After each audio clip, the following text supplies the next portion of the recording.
Olá, bem-vindo você, meu querido amigo aluno, bem-vinda também você, minha querida amiga aluna. Vamos dar prosseguimento aqui ao nosso módulo de internet com o nosso vídeo de número 5, onde nós vamos tratar de um assunto muito cobrado, que é o assunto da web, a www. Okay? Então, vamos falar sobre web ou World Wide Web, como você queira chamar, www.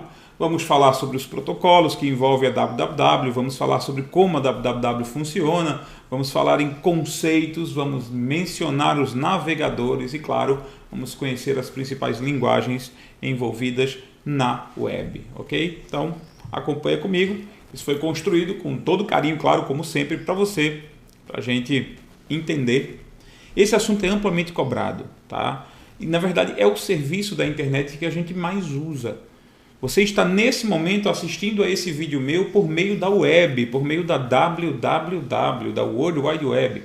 Então, o que é a www? É um sistema, é um serviço da internet que tem como função apresentar informações na forma do que nós chamamos de páginas.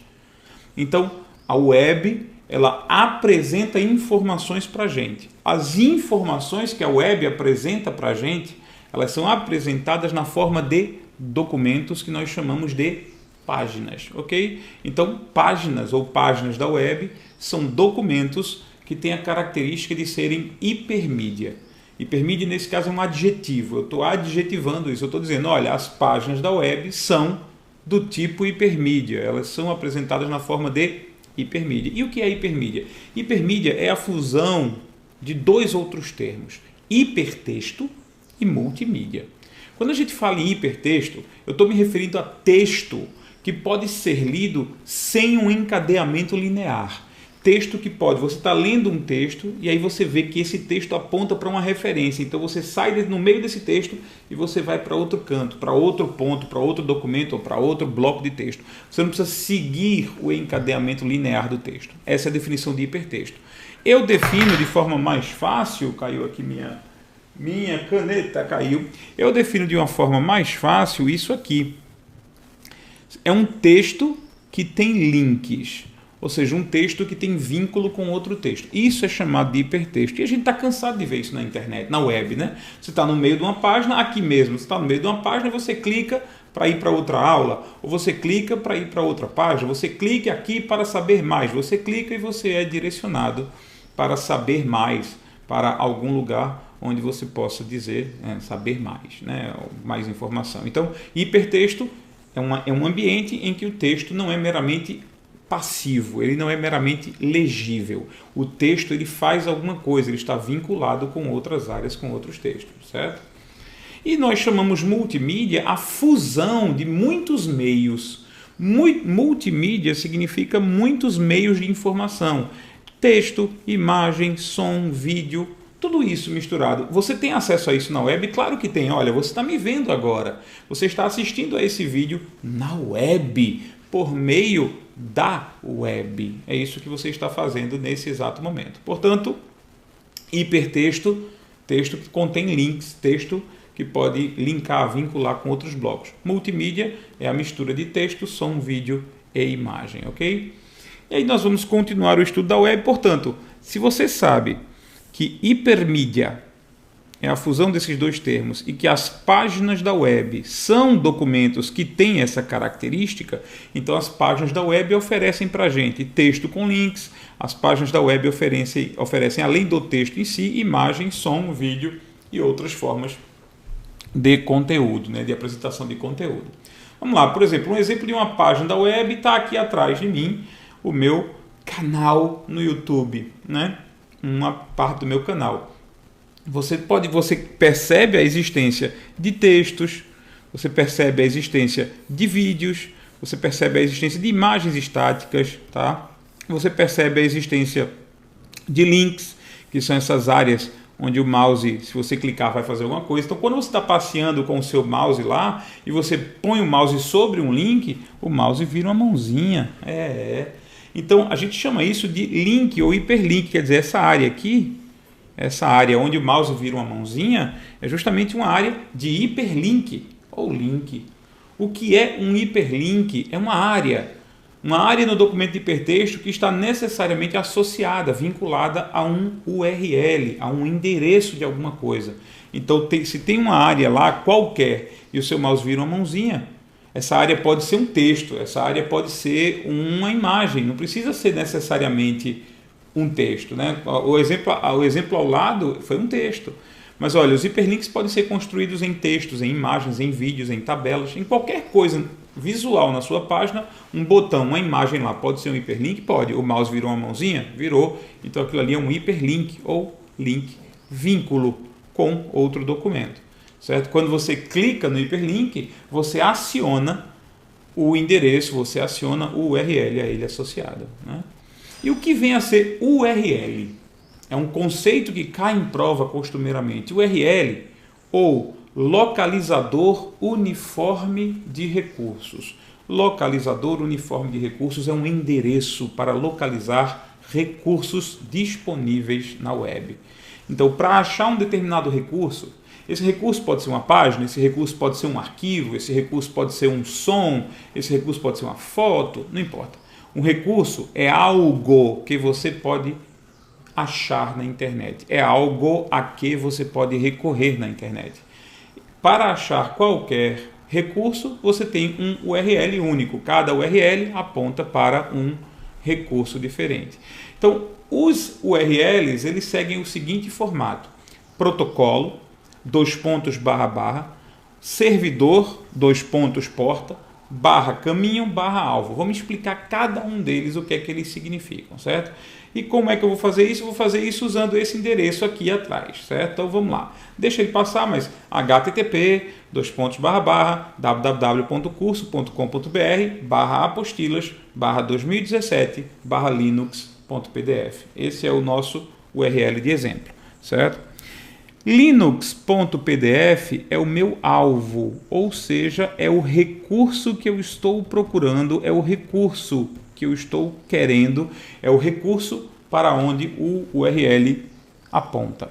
Então, o alvo sempre é a última coisa que você quer, é a sua meta, certo? A sua meta, o seu alvo é o recurso que você deseja. No meu caso aqui do exemplo, eu desejo um arquivo chamado linux.pdf, é o que eu quero trazer para mim. Uma coisa que eu sei é que o linux.pdf ele é um arquivo, então ele está armazenado em algum computador. Mas olha só, esse 2017 aqui é uma pasta. É uma pasta. Então esse arquivo linux.pdf, que é o que eu quero trazer para mim, ele está guardado dentro da pasta 2017. Se a gente continuar fazendo essa análise, a gente vai ver o seguinte, que a pasta 2017 ela está dentro de uma pasta chamada apostilas. Então perceba, o arquivo linux.pdf ele é o que eu quero. Eu quero esse arquivo para mim. Onde é que ele está? Ele está dentro de uma pasta chamada 2017. Essa pasta 2017, por sua vez, ela está dentro de uma pasta chamada apostilas. Certo? Então, 2017 está dentro de uma pasta chamada apostilas. Isso aqui a gente chama de caminho. É o caminho dentro do computador, onde eu vou achar o linux.pdf. Isso aqui é uma pasta, isso aqui também é uma pasta. Se a gente continuar analisando esse nosso URL, a gente vai encontrar o seguinte, a gente vai encontrar o site, o local na internet, o servidor. Então isso aqui indica o site. E o site, na verdade, é um local na internet. A gente usa essa expressão site como um local, é algum lugar na internet, que normalmente está associado a um servidor, a uma aplicação servidor em algum lugar. Então a gente usa essa expressão www.curso.com.br, pode ser chamado de site, é um site na internet, um local na internet. Algumas bancas gostam de traduzir ao pé da letra usando a expressão sítio da internet, certo? Então o site é um local, um sítio, uma localidade na internet, que na verdade está associada a um servidor. E aí você percebe, este é o servidor onde eu vou achar. Ora, eu estou querendo um alvo, que no meu caso do exemplo é linux.pdf. Esse alvo é um arquivo que está dentro de algumas pastas e essas pastas estão dentro de um computador, de um servidor qualquer. Então eu estou apontando isso, certo? E a última informação que eu preciso ter é qual é o protocolo que eu estou usando para trazer aquela informação até mim. O protocolo que eu estou usando é o HTTP, o protocolo de transferência de hipertexto, que a gente viu na aula de protocolos de aplicação. Certo? Então, poderia ser aqui também o HTTPS, se eu quisesse realizar a conexão segura, trazer esse arquivo de forma segura. Mas o URL é o nome que nós damos a um endereço específico que localiza recursos na internet. O formato do URL é sempre esse, protocolo, // logo em seguida eu coloco o nome do servidor e a porta de conexão. A gente vai falar que aqui não tem, né? Perceba que aqui eu não coloquei porta. Quando a gente não coloca porta, é porque a conexão vai ser realizada pela porta padrão do protocolo. Ora, a porta padrão do protocolo HTTP é a porta 80. A gente lembra disso da aula de protocolos de aplicação, certo? Então, mas normalmente a gente nem essa parte aqui a gente normalmente não escreve, porque a gente só escreve essa parte do URL se a gente quiser usar uma porta diferente da porta padrão. E quase nunca a gente faz isso, certo? Então, aqui eu tenho, portanto, eu vou desenhar o que eu quero desenhar aqui. Alvo. Alvo é o que eu quero trazer, certo? O caminho dentro do servidor é de onde eu quero trazer. E o protocolo é como eu quero trazer. Bom, eu quero trazer este alvo deste endereço através do uso deste protocolo. É isso que você fala, é isso que você escreve quando você redige, quando você escreve um URL. Vamos dar um exemplo aqui de alguns outros URLs, né? Esse grandão aqui é um exemplo. Eu vou ficar pequenininho aqui, vamos ficar menor. Então eu tenho lá um exemplo de que eu quero trazer um arquivo chamado linux.pdf, que está dentro de um site chamado www.curso.com.br, mais precisamente dentro da pasta apostilas, mais precisamente dentro da pasta 2017. Certo? E eu quero trazer este arquivo para mim por meio do protocolo HTTP. É isso que significa este URL. Vamos ver outros URLs? Nós temos aqui um outro URL, que é o HTTPS, www.casa.com, 500 /livros/lista.doc. Bom, aqui é o seguinte, eu quero trazer um arquivo chamado lista.doc. Esse cara é o meu alvo, certo? Onde é que ele está? Ele está dentro de um servidor chamado www.casa.com, cuja conexão eu vou realizar por meio da porta 500. Não é mais por meio da porta padrão, que seria no caso do HTTPS 443. Então eu estou forçando uma conexão numa porta diferente, certo?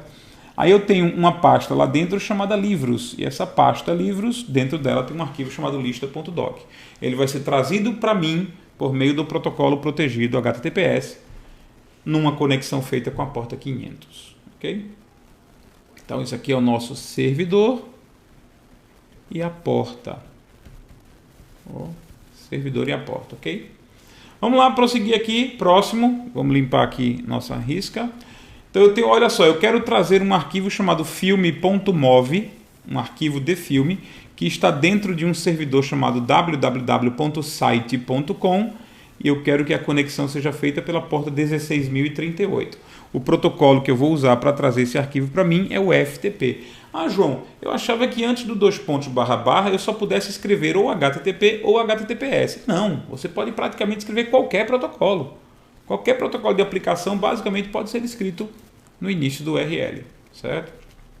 Então isso é um exemplo de URL também. Apenas vai ser conectada essa informação, essa troca de informações, essa busca do arquivo filme.mov vai ser feita pelo FTP e não pelo HTTP, que é padrão. Na web o padrão é HTTP, certo? E nós vamos aqui para outro caso de URL, que seria o HTTP, www.meusite.com.br. Quando você entra num site qualquer, www.google.com.br, você não diz qual é o alvo. Aqui eu disse qual era o alvo, aqui eu disse qual era o alvo, aqui eu mencionei também qual era o recurso que eu quero. Quer dizer, eu estou mencionando quais são os recursos aqui que eu desejo. Eu estou mencionando quais são os recursos que eu desejo, certo? Nesse caso aqui, eu não mencionei qual é o recurso que eu desejo. Então, o que vai acontecer? não vai ser mandado nenhum recurso para mim? Errado, vai ser sim mandado recurso para mim. O recurso que vai ser mandado para mim é a chamada home page desse site. O que é a home page de um determinado site ou servidor? A home page é a chamada página padrão. É a página que é enviada caso você não diga qual página você quer. Então, caso você não especifique qual é o alvo, caso você não determine qual é o recurso, caso você use apenas o nome do site, assim, de forma bem genérica, www.yahoo.com.br, ok? Quando você der Enter, você não disse qual página você quer. Você disse apenas, eu quero ver o site do Yahoo, só isso. Então, uma página será enviada para você. A página padrão, a página inicial, a capa do site, que tem como nome a expressão homepage, ok? Então, página e homepage são a mesma coisa? Não. Página é qualquer endereço, é qualquer documento desses que pode ser visto no seu navegador. Isso é uma página. Esse vídeo que você está assistindo agora está dentro de uma página. Agora, esta página que você está vendo não é a homepage desse site. A homepage desse site é a primeira página do site, é aquela que te recebe, é aquela página que te recepciona quando você digita apenas o endereço do site, ok? Então isso aqui, sem dizer o alvo, também é um URL? Sim, isso aqui também é um URL, ok? Então definição de URL, endereço que localiza recursos na internet. Vamos lá. Vamos para um novo termo, um próximo termo, que é a linguagem HTML. HTML é a linguagem usada para construir as páginas da web. Se você quer construir uma página, quer construir um site, você vai construir página por página, certo? HTML é uma linguagem baseada num código textual. A HTML usa um código totalmente feito de texto para definir como e onde os objetos são colocados na sua página. HTML, portanto, é chamado de linguagem de marcação. Ela não é linguagem de programação, ela não cria programas, ela não tem características de uma linguagem de programação, é uma linguagem de marcação. Ela diz, aqui vai ser negrito, aqui vai ser itálico, aqui vai ser vermelho, aqui vai colocar uma figura, aqui vai ter uma tabela. É isso que o HTML faz. É uma linguagem de maquiagem. Ela diz como a página vai ser, certo? E aí a HTML não é usada sozinha também, né? Existem outras linguagens que são usadas em conjunto com HTML para trazer recursos que o HTML sozinho não dá. Por exemplo, existe a JavaScript, PHP, JSP, existe ASP, existe .NET, existem várias linguagens que podem ser usadas em conjunto com HTML para fazer com que as páginas da web fiquem mais vivas, as páginas da web fiquem mais interessantes, certo? Um exemplo de HTML é esse código aqui, ó. Esse código é um código HTML. O que vai acontecer com esse código? Ele define isso aqui, ó. Ele define uma tabela. Ah, você quer fazer uma tabela simples de novo. Esse código aqui é HTML puro, certo? Esse código aqui é o resultado desse HTML. O resultado dele. Então, eu vou voltar aqui, tá? Olha, analisa comigo. Aqui eu tenho uma definição que diz que uma tabela vai existir e que a borda da tabela tem espessura 1. Aí aqui eu tenho as linhas da borda da tabela e aqui eu tenho o final da tabela. Esses marcadores que são entre sinal de menor e sinal de maior, eles normalmente trazem um comando específico. Esses marcadores, eles são chamados de tags. Então isso é uma tag. A palavra tag significa etiqueta.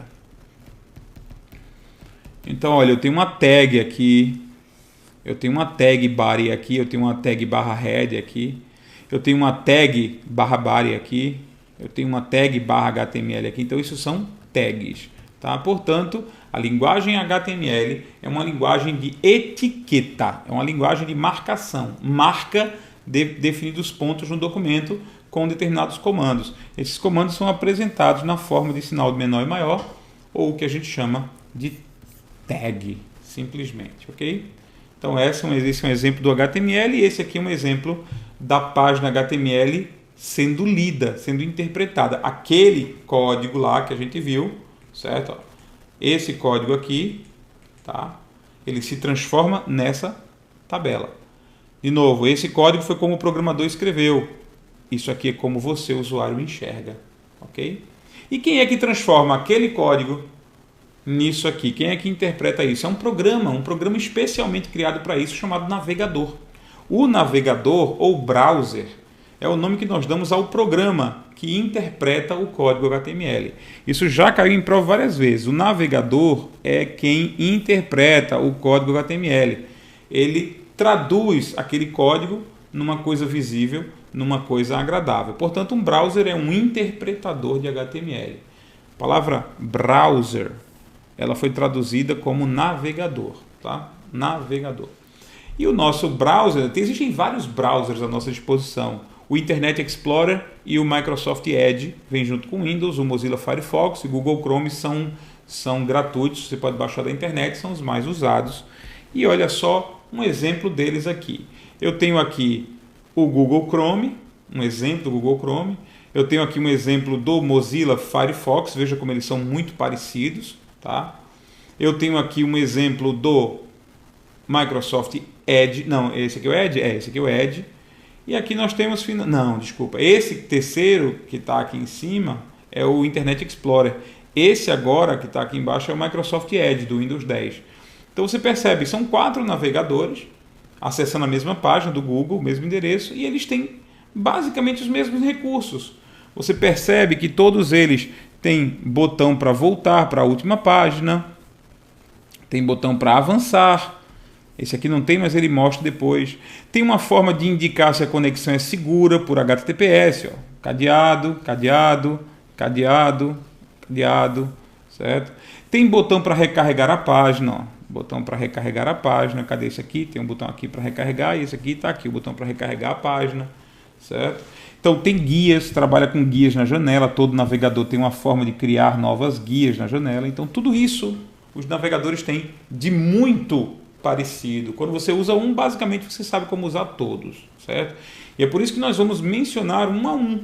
Nós vamos ter aí nos próximos vídeos um pouquinho de cada browser sendo visto, porque na sua prova eles podem perguntar por nenhum especificamente, como podem mencionar quais são os browsers que eles querem perguntar, certo? Então, a gente sabe que browser é o programa que navega na web, é o programa que nos permite ler e interpretar o HTML, ler e interpretar as páginas, de modo que a gente veja essa página que você está vendo agora, onde o meu vídeo está rodando, você está me escutando, essa página foi interpretada. Ela é um código HTML e ela foi interpretada e apresentou-se para você bonitinha, visualmente agradável para você não reclamar, certo? Portanto, estamos trabalhando com páginas, as páginas sendo apresentadas visivelmente aí, as páginas aparecendo para você por causa do seu navegador. Eu não sei qual é o navegador que você usa, mas eles fazem a mesma coisa basicamente, certo? Então vamos lá, os recursos dos browsers. Quais são os recursos que todo browser basicamente tem? Histórico. O histórico é um recurso interessante porque é uma lista de todos os endereços das páginas que já foram visitadas por aquele navegador. Você visitou uma página, essa página foi automaticamente inserida no histórico do teu navegador. Essa página que você está vendo agora, na qual você está me assistindo, o endereço dela já foi adicionado no histórico do seu navegador, certo? Todo navegador tem favoritos. Favoritos é uma lista dos endereços. Note bem, favorito também é uma lista dos endereços das páginas. Só que é uma lista dos endereços das páginas que o usuário adicionou deliberadamente. Uma informação, um endereço, um URL só entra na tua lista de favoritos se você adicionar. Se alguém adicionar, na verdade, naquele navegador. Tá? O próximo é a cache da internet, também chamado, olha só, pode anotar aí, arquivos temporários da internet. Arquivos temporários da internet ou cache da internet não são endereços, são cópias dos conteúdos, cópias mesmo. Cópias dos textos, das fotos, dos vídeos, dos sons que estavam nas páginas que você acessou. Então, por exemplo, esse vídeo que você está vendo agora, ele provavelmente não vai ficar guardado na tua cache, porque ele é enviado através de streaming, através de uma tecnologia que manda diretamente para você. Então, isso não fica guardado no teu computador. Mas, por exemplo, as imagens desse site, os textos desse site, dessa página que você está vendo, estão guardados aí na sua cache. Isso para quê? Para acelerar o acesso quando você fizer novamente. Quando você acessar novamente, você vai perceber que a página carregou mais rápido. Por quê? Porque parte do conteúdo dela já está guardado no seu computador, certo? Então, isso é a cache da internet. Os seus navegadores também guardam dados de formulário, que significa cópias dos dados que você digitou em páginas como, por exemplo, nessa aqui. Se você digitou alguma coisa, por exemplo, direito constitucional para fazer uma pesquisa, isso fica guardado no teu navegador como um dado de formulário que você preencheu. Isso aqui a gente também chama muitas vezes de autocompletar. Por que autocompletar? Você entrou no site do Google, aí botou lá direito constitucional. Quando você entrar no site do Google amanhã de novo e começar a digitar direito, aí ele já vai dizer, vai sugerir que você autocomplete por direito constitucional. Por quê? Porque você já digitou isso. Ok? Então, se você já digitou isso, você vai autocompletar o conteúdo, ele vai sugerir que você complete aquilo que você escreveu, certo? E um outro recurso são os bloqueios de pop-ups. Todo navegador hoje oferece o bloqueio de pop-ups. O que são pop-ups? Você está navegando numa página e aí de repente você abre o endereço www.qualquercoisa.com. Aí a página se abre e na frente dela surge uma janelinha que salta na sua frente sem a sua autorização. Mas foi esta página que mandou abrir esta janelinha. Esta janelinha é um pop-up. Ok? Então, pop-up é a janela que aparece na frente do teu navegador, a janela que aparece à frente da página que você estava vendo, certo? Isso é incômodo, isso pode causar um problema de um pop-up abrir outro, e aí você tem milhares de janelas abertas em questão de segundos e o seu micro vai travar. Então, para evitar esse problema, os navegadores oferecem um recurso para impedir a abertura dessas janelas pop-up. Você vai lá e diz, bloquear pop-ups. Você pode também liberar pop-ups apenas de alguns sites em que você confia. Então você pode fazer uma liberação de pop-ups, uma liberação parcial dos pop-ups. Você é quem manda, ok? É você que manda isso, tá? Uma outra coisa que você pode liberar ou bloquear, inclusive liberar ou bloquear parcialmente, é um outro recurso da web chamado cookies. Preste bem atenção ao conceito de cookies, tá? Cookies são pequenos arquivos de texto. Eles são usados por sites para identificar o usuário que o visita. Então, quando você entra num site, aqui estou eu com o meu navegador, certo? E eu vou entrar num site qualquer, www, sei lá, vou comprar alguma coisa no Netshoes, netshoes.com.br. Então, eu vou me cadastrar. A página aparece aqui, eu vou me cadastrar. Meu endereço de e-mail é esse, minha senha é essa. Então eu fiz um cadastro. Quando eu fiz o cadastro, o servidor do site, ele vai colocar no meu computador um pequeno arquivo de texto. Esse pequeno arquivo de texto é chamado cookie. O cookie, ele funciona como um crachá. Como um crachá. Sim, por quê? Porque da segunda vez que eu acessar o site da Netshoes, www.netshoes.com.br, o meu navegador vai perceber que já existe um crachá da Netshoes aqui, vai mandar o meu crachá e a Netshoes já vai me recepcionar dizendo: bom dia, João, você deixou no seu carrinho ontem tais produtos.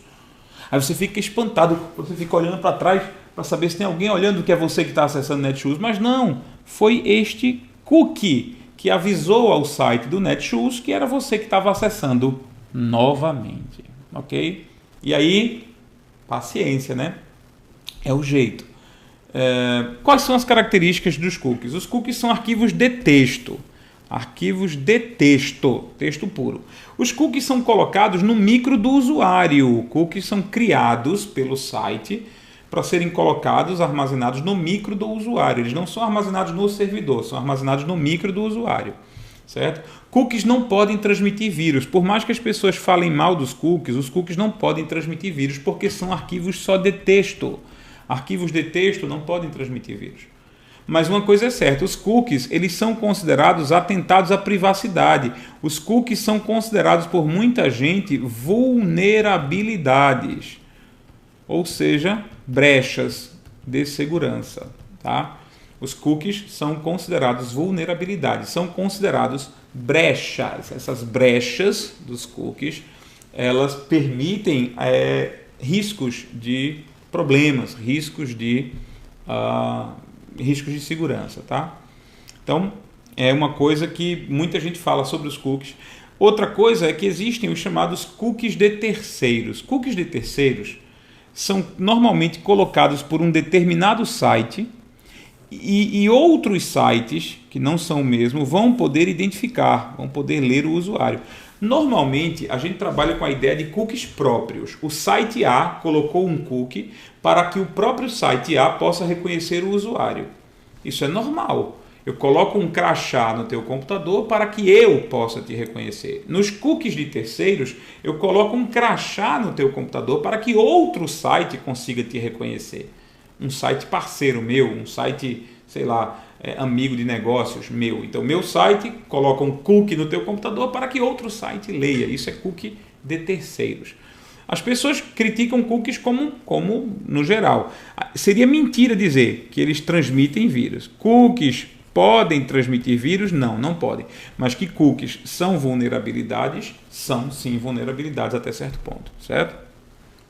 Por exemplo, quando você entra num site como é o caso do Facebook, aí você coloca lá seu login, seu e-mail e sua senha.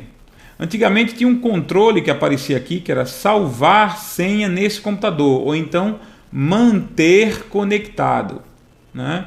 Então tem uns sites que perguntavam isso. Se você marcasse manter conectado, aí esse site construiria um cookie e colocaria no teu computador. Porque aí você não vai precisar mais colocar login e senha quando entrar no site do Facebook. Ok? E hoje ele nem pergunta porque ele já coloca cookie automaticamente. Você botou lá login, senha, ok, ele vai colocar um cookie no teu computador e naquele navegador ele nunca mais vai perguntar qual é o teu login, qual é a tua senha. Naquele navegador não vai. Por quê? Porque ele colocou um crachá no teu navegador para te reconhecer nos próximos acessos. Essa é a função oficial dos cookies. Tá? Também nos navegadores nós temos o conceito de extensões ou complementos. São programas que ampliam o poder do navegador. Você pode, por exemplo, colocar no seu navegador um programa que dê a ele recursos que ele não tem normalmente. Antigamente, esses extensões ou complementos eram chamados de plugins. O que era um plugin? Era um programa que você plugava no seu navegador. Você plugava no seu navegador para que seu navegador ficasse mais robusto, mais potente, mais cheio de recursos. Ok? Essas extensões ou complementos, elas servem para várias coisas. Por exemplo, eu ensinei recentemente a usarem um complemento para Google Chrome, para Firefox e para o Microsoft Edge ou Internet Explorer para, por exemplo, acelerar os vídeos. Acelerar esse vídeo aqui, conseguir assisti-lo com maior velocidade ou com menor velocidade se o professor fala muito rápido. Existe uma extensão que você pode instalar para que o seu navegador tenha esse recurso, caso ele naturalmente não traga esse recurso. Então você tem várias formas. Você tem comandos para aceleração de vídeos, que é como esse que eu dei o exemplo, conversão de unidades monetárias, entre outros. Você pode instalar extensões, instalar complementos para o seu navegador, ok?